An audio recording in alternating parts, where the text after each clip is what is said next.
Ahoy! Leveling a new character in New World is drastically changing with the release of New World Aeternum, and a lot of tricks that were previously very good are no longer really worth doing or simply don't work anymore because certain quests have been changed. There are some really good older leveling guides out there, but unfortunately they don't really match the experience you will have in New World Aeternum, so I wanted to update that. I did some calculations for the new XP values and they led to a very surprising result. Before we get into that, this is pretty much your last chance to get access to a very in-depth guide on how to get advantage on the Fresh Start servers that will be on my Patreon. There are some things in there that I can't really talk about on YouTube, so feel free to support me there if you're interested in that. That will be coming out tomorrow. Now when it comes to leveling, if you're an older player, basically forget most of what you know in terms of tricks. It won't be necessary. Let me explain. The total XP required to get to level 65 in New World Aeternum has been changed to now be 1,000,000 and roughly 840,000. However, this change also came with a drastic increase to XP from a lot of quests. I went on New World database and tried to make a list of all the main story quests. I cut out the ones that provided less than 3,500 experience. That is because there are a lot of other quests that make it very messy to search through and just wasn't worth the time, considering the value added by a couple quests with less than 3000 XP isn't really that much. Then I filtered out the duplicate quests and the class-specific ones, and I ended up with a total value of 1,405,220 XP. So just by doing the higher XP providing main story quests, we're only a little more than 400,000 away from our goal of level 65. However, the leveling curve has also been changed, with it being much more top-heavy now. The further you go towards the higher levels, the more the XP curve goes steeper and steeper and you need more XP. This means that with the XP you're getting here, you're pretty much level 62 already. The XP required for level 61 is 1,000,000 and roughly 300,000, and for 62 it's roughly 1,420,000. But again, we cut out some quests. If we add those in, we should be level 62 after the main story quest. If you think that is useful information, then consider subscribing and clicking the bell for more videos like this. But to even achieve this kind of XP value, you would have to go through the game completely with your blinders on, because everything else you do will provide XP to some degree.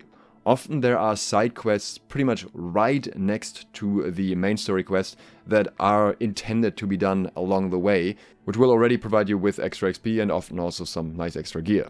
But even if you decided to not touch those at all, you would still get more XP. For example, you would get extra XP from territory standing gain that you will inevitably get along the way. The main story quest also requires you to walk all over the map through various areas, meaning you get XP for discovering new areas constantly. And of course, quite a few quests require you to kill mobs or get into areas where it's just hard to get to if you're not killing mobs along the way, which will also all provide you with experience.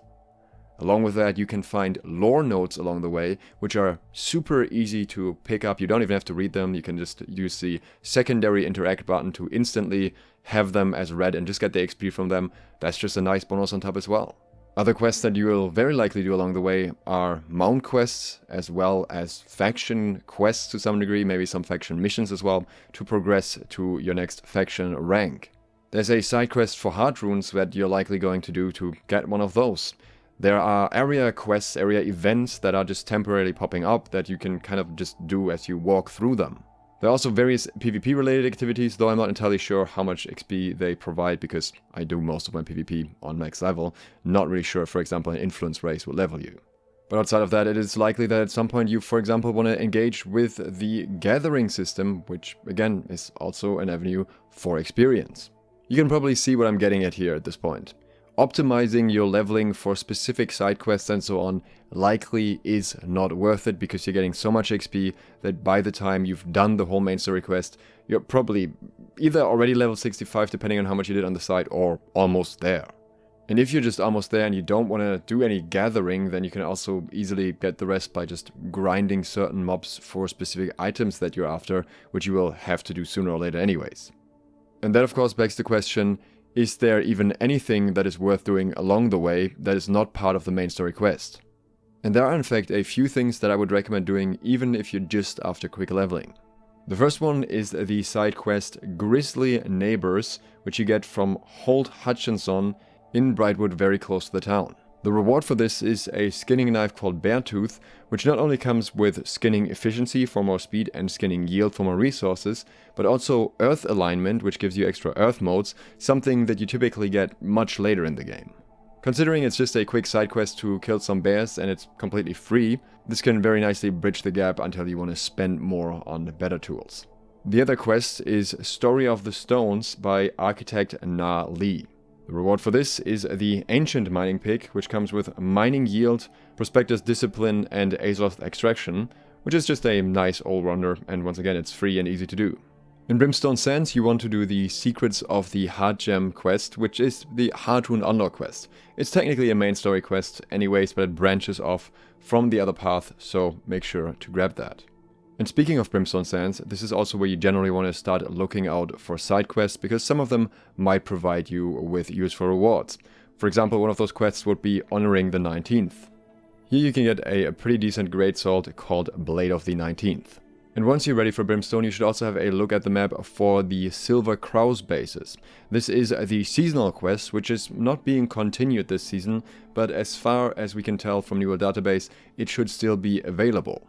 If you want to, you can do the whole questline for XP, but you should at least do the first part of it, which will give you the Silver Crow's Satchel.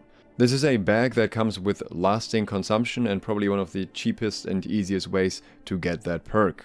Later in the questline you can also get some 650 gear score gear, which is nice, but can also be somewhat outclassed by some of the gear that you get from the Elysian Wilds questline. Something else that you want to pay attention to while leveling, but especially as you get to higher levels where it gets easier, is the Season Pass. A lot of the quests for the Season Pass just take significantly longer when you're lower level, or you can't really complete them depending on what the quests for the next season will be. And once you're at a higher level and you can grind those things quicker, you definitely want to make sure to complete the Season Pass. This provides you with multiple very important things. It provides you with gold and resources. Some of them can be used to craft gear, and all kinds of materials for general crafting and whatever you can think of, even some of the in-game currency that you normally have to buy for real money. And on the other hand, you can also get 2 artifacts from this. With New World Aeternum's launch, one of them will be Cowl of Power, a light headpiece that is primarily interesting for mages, as well as Grace, a mobility-focused greatsword. These come at 700 gear score right away, so that's obviously a very nice starting point on a fresh character. In future seasons, the Season Pass will likely contain other artifacts, but it's generally always worth doing. And one more thing for your leveling progress: if you're planning to level weapons along the way, then Af had a great tip for me, which is participating in influence races. If you join up with a party, especially if you're using ranged weapons with a little bit of AoE, you can get a lot of weapon mastery relatively quickly and be done with the grind much quicker, so it can be worth briefly stopping your leveling in order to hop over to an influence race and get a little bit of weapon mastery instead. If you found this useful at all, consider subscribing and clicking the bell, maybe leave a like as well. And if you want to get the more advanced tips, the more in-depth stuff that I can't really talk about here fully, then feel free to support me on Patreon. Thanks to all of my patrons who already do exactly that, and thank you for watching. Sloth, out.